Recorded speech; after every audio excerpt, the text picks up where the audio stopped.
Bonjour à tous, ici Amélie. Merci d'être sur ma chaîne dédiée à l'économie domestique et à la propreté. On va plonger directement dans le sujet, alors restez avec moi.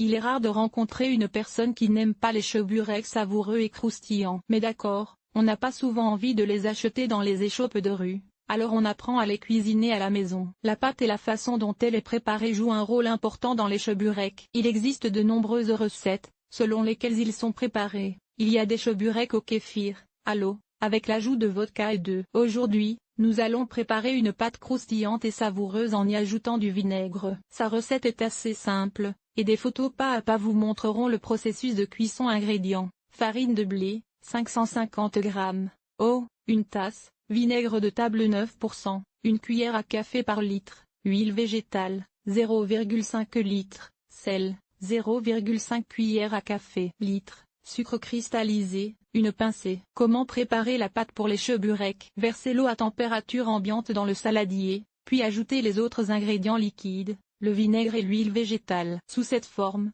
la pâte se pétrit facilement et il n'y a pas de grumeaux. Tamisez la farine, il est préférable d'en ajouter 400 g au début, le reste étant réservé à la forme et au toucher, et versez le sel et le sucre en une seule fois. Commencez à pétrir la pâte, en remuant d'abord avec une cuillère ou un fouet. Lorsque la pâte est formée en boule, commencez à la pétrir avec vos mains, en veillant à la consistance, afin de ne pas obtenir une pâte trop liquide ou au contraire trop serrée. Ajoutez le reste de la farine par lot. Ainsi, la pâte est souple, docile et élastique à la fois, elle collera à vos mains et à la planche lors de l'étalement. Laissez reposer la pâte sous un film alimentaire pendant 20 à 30 minutes pour qu'elle prenne de la force et que la farine prenne de l'ampleur. Lorsque la pâte est prête, faites frire de délicieux cheburecs croustillants. Grâce au vinaigre, des bulles se forment à la surface de la pâte. L'aspect est très appétissant. Lors du moulage, les cheburecs sont facilement collés sur les bords et la garniture ne s'écoule pas, ce qui est également important. Bon appétit!